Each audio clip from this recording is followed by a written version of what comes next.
Olá, pessoal! Sejam bem-vindos a mais um Café com Economia. E antes, então, de começar o nosso vídeo, eu peço, então, para vocês se inscreverem no nosso canal e também dar um like lá no nosso vídeo. Pessoal, hoje, a nossa entrevista vai ser com a Yasmine, ela é economista do Codem, e essa entrevista veio como uma participação de um dos nossos seguidores do nosso canal, da Micaelen Cardoso. A Micaelen, ela quer saber mais sobre planejamentos financeiros pessoais. E aí, então, a Yasmine, que é muito entendedora desse assunto, veio aqui conversar um pouco com a gente sobre esse assunto. Obrigada, Yasmine, já, pela sua disponibilidade de estar aqui conversando com a gente. Obrigada pelo convite, Laís. Eu sou apaixonada por educação financeira, então sempre para mim é um prazer falar sobre esse tema. Que legal. Yasmine, como que é para você essa experiência, da educação financeira, de planejamento financeiro pessoal? Então, Laís, a gente observa que a inadimplência no Brasil ela é muito alta, Então, os números indicam que o brasileiro não tem essa cultura de se planejar financeiramente. Então, sempre que a gente vai falar sobre isso, é importante começar do básico, Tem várias formas de você se planejar financeiramente, mas nunca vai fugir do básico, que é o que você ganha e o que você pode gastar. E as pessoas às vezes acham que é tão difícil fazer que não começam desse básico, sabe? E o resultado, quando se começa a fazer o planejamento, ele é muito positivo. Ele dá muita diferença na vida da pessoa em todos os aspectos. Então vale a pena, Sim, com certeza, Yasmine. Você tem algum caso para contar pra gente de alguém que você tenha feito alguma consultoria pessoal e que você tenha visto que realmente melhorou a vida dessa pessoa? Sim, eu vou contar um caso de uma pessoa física e de uma pessoa jurídica também para as pessoas entenderem. Eu ajudei uma pessoa que no início ela falava que ela não conseguiria poupar de forma alguma e ela não estava disposta, ela dizia assim, eu não vou passar fome, eu não vou diminuir os gastos, pra gente ter assim noção do que a pessoa acha que ela vai ter que deixar de fazer as coisas, ela vai ter que deixar de viver, E aí eu a convenci a pelo menos colocar no papel todos os gastos que ela tinha. Então ela colocou todos os gastos, começando por aqueles que são fixos, que seja uma fatura, um boleto, algo que todo mês ela é obrigada a pagar, que tem uma data de vencimento. Colocou no papel tudo aquilo. Depois, fizemos assim uma estimativa do que ela gasta além daquilo que é variável. A alimentação, muitas vezes, é variável. Mesmo que a pessoa coma em casa, o que ela compra no supermercado é ajustável. Então, fizemos uma estimativa de quanto que ficaria ali essas compras de alimentação baseado no passado que essa pessoa tinha. E aí nós percebemos que tinha muitos gastos dela que podiam ser cortados, inclusive desses fixos. Essa pessoa tinha mais de um cartão de crédito, ela pagava a anuidade desse cartão. Essa pessoa utilizava o crédito antecipando o consumo, ou seja, ela já tinha gastado todo o dinheiro do mês, ia lá no mercado, usava o crédito para comprar mais coisas, ou para sair, enfim. Então ela falava assim para mim, nunca vai sobrar dinheiro, eu sempre espero sobrar para poupar, mas tá vendo? Não sobra. Só que quando a gente colocou no papel todos os gastos dela, nós percebemos o porquê que não sobrava. Não sobrava porque ela estava gastando mais do que ela precisava. E o mais interessante, ia para itens que não eram tão importantes para ela. Então, o legal de fazer esse planejamento é assim, não é que você vai deixar de viver. Na verdade, você vai gastar o seu dinheiro de uma forma inteligente. Você vai se sentir mais satisfeito com a forma que você estiver gastando o seu dinheiro, O exemplo da pessoa jurídica, Laís. Esse é um exemplo que eu ouvi em um evento que eu participei na semana passada, de educação financeira. Um consultor do Sebrae estava atendendo uma empresa que precisava de um crédito de R$200 mil. Eles queriam ampliar a empresa, estavam à procura desse crédito, procurou o Sebrae, para que tivesse facilidade de acessar esse crédito, fazendo uma reorganização da empresa. Depois do Sebrae fazer o diagnóstico financeiro da empresa, eles perceberam que o problema da empresa, na verdade, era que ela comprava à vista e ela vendia a prazo. Então, ela tinha que pagar os fornecedores dela, mas depois ela não tinha esse dinheiro, ela não recebia esse dinheiro dos clientes.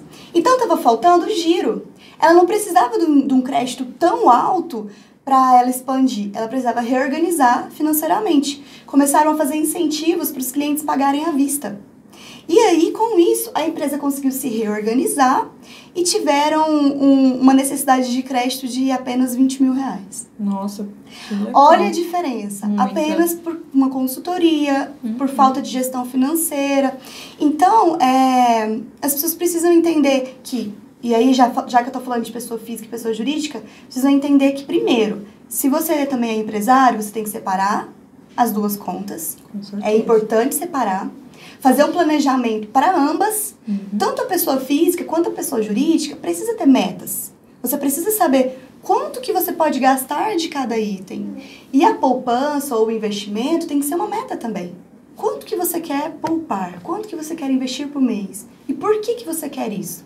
Tem que estar relacionado a algum objetivo de médio e longo prazo, algum sonho a ser realizado. Porque daí vai ficando mais fácil os nãos que a gente precisa dar ao longo do caminho. Isso é verdade, Yasmine. E o que é interessante que você falou é porque muitas pessoas pensam que para você poupar, você precisa ganhar muito dinheiro. Aí sempre fica naquela, quando eu ganhar mais, eu vou poupar aquele dinheiro que eu receber a mais. Mas o que acaba acontecendo? Vai gastar também mais, acaba gastando mais. Então, e eu já vi também um caso prático de que uma pessoa que ela ganhava, né, o casal, ganhava muito dinheiro mesmo, eles ganhavam mais de R$20 mil por mês. E eles estavam extremamente endividados, eles não tinham uma casa própria. Sim, e eles realmente estavam super endividados, então esse era o problema deles. Era o dinheiro? Não era o dinheiro, porque eles tinham muito dinheiro. Mas sim essa questão mesmo de gastar muito mais do que ganhava. Talvez com o padrão, resolveram aumentar muito o padrão de vida sem realmente se planejar e ver, né, se compensava, o que dava para cortar ou não, né, o que podia ser gasto ou não dentro dessa família. Perfeito, Laís. O problema não é quanto se ganha. É claro que quando você ganha mais, vai ser mais fácil para você até acessar formas de se planejar, né? Talvez você possa contratar alguém para te ajudar inicialmente. Mas se você ganha pouco, você também consegue fazer isso. E se você se acostuma a se planejar desde o primeiro salário, desde quando você ganha pouco, desde quando você é estagiário, é possível, quando você ganhar mais, você vai usar cada vez melhor esse dinheiro que vier. Se não, é o que você disse.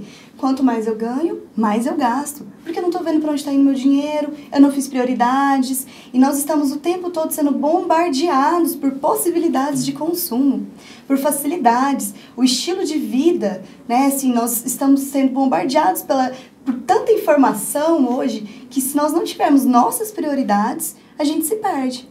E isso não vai gerar satisfação. Geralmente são consumos que não geram satisfação. Se não está ligado com prioridade, com planejamento, com algo que você conscientemente sabe que é importante para você, nunca vai satisfazer. Isso é Sempre verdade. vai ser preciso mais. Sempre vai querer gastar mais e mais. Vai ter que trabalhar mais para ganhar mais e vai ficar sem entender. Nossa, eu ganho tanto, eu trabalho tanto, cadê meu dinheiro? E vai viver sempre estressado, porque vai precisar trabalhar mais e mais, Por outro não vai lado, aproveitar a as vida. pessoas que se planejam são as pessoas mais bem-sucedidas, não necessariamente aquelas que gastam muito. Com certeza, o que ganham muito, se vocês pararem aí para lembrar, vocês devem conhecer pessoas que são humildes, que ganham pouco, que, né, fizeram a vida do zero, não são ricas hoje em dia de dinheiro, mas que vivem uma vida muito tranquila, que não passam dificuldade. O problema delas não era dinheiro, o problema delas poderia ser a falta de planejamento, mas elas acharam uma solução e conseguiram planejar e ter uma vida tranquila. Assim como vocês devem conhecer pessoas ricas, como você comentou, de dinheiro, muito dinheiro, ganham muito, e que estão endividadas. Com certeza. E para quem, assim, né, pensa em algum estudante de economia que pensa aí para esse lado de planejamento financeiro, né, enfim, ajudar outras pessoas ou mesmo trabalhar com empresas, que dica que você dá? Algum curso que precisa ser feito? O que você acha? Sim, existem vários cursos disponíveis, né? Algumas empresas trabalham com formações, então é importante sim se capacitar, é importante procurar essas empresas que sejam reconhecidas, né? Existe até uma certificação de educadores financeiros, algo internacional. Então é importante buscar se qualificar.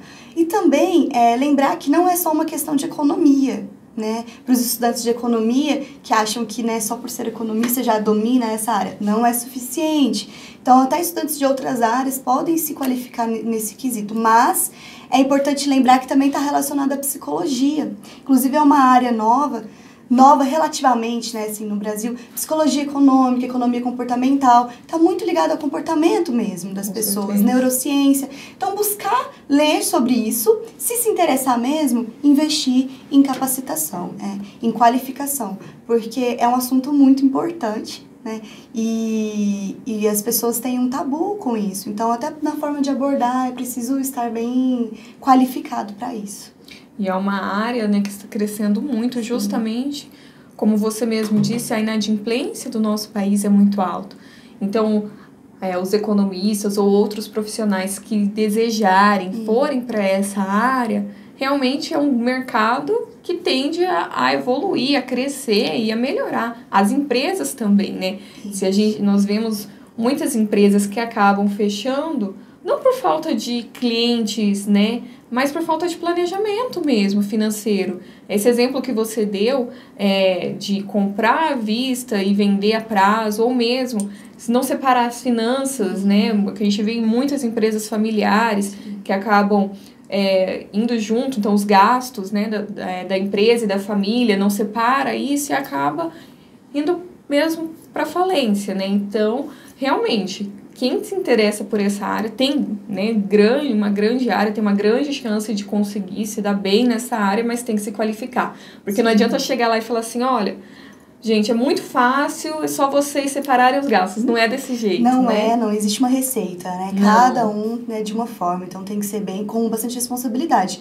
E até, Laís, é interessante porque muitas empresas de tecnologia estão investindo nessa área também. Então, tem muitas fintechs que estão surgindo que facilitam o controle financeiro das pessoas. Existem softwares já disponíveis para as empresas, que é interessante também. Então, oportunidades de negócio existem muitas, muitas. Que legal. Muito obrigada, Yasmin. Essas suas contribuições foram muito boas. E assim, para finalizar, agora que nós estamos chegando, né, no final do ano, então vamos aproveitar aí uma dica que você dá para as pessoas, né, o que fazer então com esse 13º salário que está chegando, né? Bom, faça um planejamento, pelo menos aí dos próximos 3 meses, do que você tem para comprar, o que você tem para pagar. E se você tiver dívidas, a primeira dica é negocie e quite essas dívidas com o 13º. Por quê? Você vai conseguir economizar com isso, né? Os juros que ficam rolando lá, eles vão aumentar a sua dívida. Então, aproveite o 13º para quitar dívidas. Se você não tem dívidas, comece uma reserva de emergência. É importante você ter essa reserva para imprevistos que possam surgir, né? Então, que tenha pelo menos aí, talvez não seja suficiente para ter 6 meses guardados, né? 6 meses de custo de vida. Mas comece, né? É importante começar. Tenho uma reserva, não tenho dívidas, invista. Já investi, tenho minha reserva, não tenho dívidas. No seu planejamento, você vai saber o que é mais importante para você. E aí você pode aproveitar. Aproveite o 13º para se satisfazer mesmo com aquilo que é importante. Isso é verdade. Que legal. Muito obrigada por essas suas dicas. Obrigada novamente pela sua participação aqui no nosso canal. Foi bem legal estar aqui com você. Então, obrigada pela sua participação. Obrigada, Laís. Fico à disposição. Até mais. Obrigada, alunos. Até mais.